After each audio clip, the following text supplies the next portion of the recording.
दोस्तों नमस्कार, मैं हूं जय और आप देख रहे हैं जय स्तः न्यूज। महाराष्ट्र में एनसीपी कोटे से मंत्री नवाब मलिक पिछले कुछ टाइम से लगातार कुछ भी स्टेटमेंट दे रहे हैं। किसी भी बड़े पॉलिटिशियन से लेकर एनसीपी के जोनल डायरेक्टर समीर वानखेड़े के ऊपर अलग अलग तरीके के इनके द्वारा एलिगेशंस लगाए गए। लेकिन अब जो है नवाब मलिक के खिलाफ में जो पूरी तरह से उनके खिलाफ में जो खुलासे हो रहे हैं, उससे लग रहा है कि नवाब मलिक भी पूरी तरह से फंसते हुए नजर आ रहे हैं। और अगर सही से इन्वेस्टिगेशन होगी तो आने वाले टाइम पे जिस तरह से अनिल देशमुख इस टाइम जेल में हैं, उसी तरह से नवाब मलिक भी जेल में होंगे। ऐसा नहीं कि सिर्फ और सिर्फ नवाब मलिक जेल में होंगे, नवाब मलिक ने जिन नेताओं के ऊपर आरोप लगाया है वो भी जेल में होंगे अगर उनके खिलाफ में इन्वेस्टिगेशन की जाएगी तो। आप सबको पता है कि नेता लोग कैसे होते हैं, वो चाहे किसी भी पार्टी को हो, चाहे बीजेपी हो, एनसीपी हो, शिवसेना हो, कांग्रेस हो, कोई भी पार्टी हो, सारे के सारे पॉलिटिशियन के बारे में आप सबको पता है, मुझे उनके बारे में बताने की जरूरत नहीं है। अभी हम बात करते हैं नवाब मलिक की।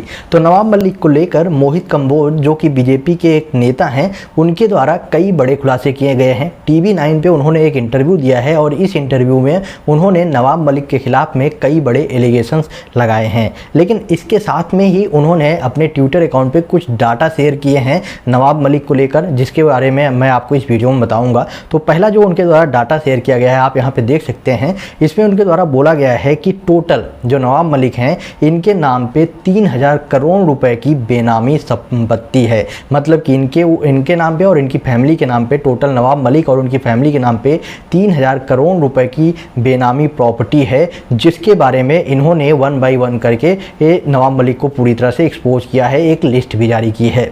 सबसे पहले उनके द्वारा जो नवाब मलिक ने खुद ही एक लिस्ट जारी करके ये बोला था कि उनकी जो है सैलरी इतनी है, मतलब कि 2016 में 1.3 लाख थी, 2017 में सिर्फ 25,000 रुपये इनकी सालाना इनकम थी, 2018 में 25 लाख थी, 2019 में 10 लाख थी और 2020 में 11 लाख थी। मतलब टोटल पूरा अगर कैलकुलेट किया जाए तो 50 लाख के अंदर में ही इनकी सैलरी टोटल, मतलब कि इन 4-5 साल में इनकी सैलरी बस 50 लाख रुपए की होती है।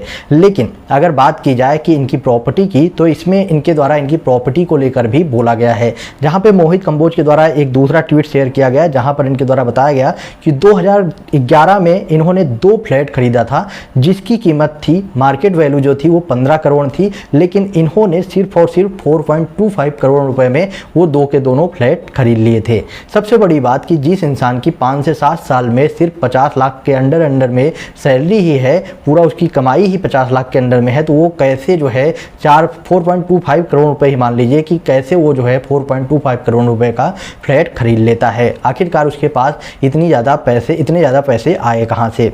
और दूसरा जो है उनके द्वारा एक और जो है ट्वीट करके शेयर किया गया, जहां पर बताया गया कि जुलाई 2021 में वो नवाब मलिक ने एक फ्लैट खरीदा था जिसकी मार्केट वैल्यू जो है 20 करोड़ है, लेकिन इनको जो है वो फ्लैट जो है सिर्फ और सिर्फ 9.95 करोड़ रुपए मिल गया। और आखिरकार इनको जब उस प्रॉपर्टी की वैल्यू 20 करोड़ के ऊपर है, तो इनको जो है 9.95 करोड़ रुपए में क्यों मिला? आखिरकार इनको जो है ये प्रॉपर्टी जो है दिलाया किसने? और सबसे बड़ी बात कि इसमें पूरा जो घूम फिर के आता है कि नवाब मलिक की जब इनकम ही 50 लाख के अंडर में है, तो इन्होंने जो 9.95 करोड़ रुपए के जो ये पूरी प्रॉपर्टी खरीदी है अपनी फैमिली के नाम पे और साथ में ही इनके अपने नाम पे, और साथ में ही जो एक 4.5 करोड़ रुपए की खरीदी है, आखिरकार ये पैसे आए कहाँ से? जब इन्होंने खुद ही एक डाटा दिया है कि मेरे पास सिर्फ इतनी इनकम है, कभी 2016 में इतनी है, 2017 में इतनी है, तो आखिरकार ये बेनामी प्रॉपर्टी कैसे बना लिया आपने? तो अभी जो है इनके ऊपर सवाल उठाए गए हैं। अब देखते हैं इसमें इन्वेस्टिगेशन होती है या नहीं होती, लेकिन अगर इस केस में इन्वेस्टिगेशन किया जाएगा तो हो सकता है कि नवाब मलिक भी पूरी तरह से फंसते हुए नजर आएंगे। साथ में ही नवाब मलिक ने जैसे देवेंद्र फडणवीस के ऊपर आरोप लगाया है और कई बड़े पॉलिटिशियन के ऊपर आरोप लगाया है, अगर उनके ऊपर भी छानबीन की जाएगी तो आप देखेंगे कि उसमें भी बहुत कुछ मिलेगा। अब जो भी हो, आने वाले टाइम पे खुलासे होंगे। इस पर आपका क्या ओपिनियन है? आप अपना ओपिनियन कमेंट बॉक्स में बताएं और वीडियो को ज़्यादा से ज़्यादा शेयर करें।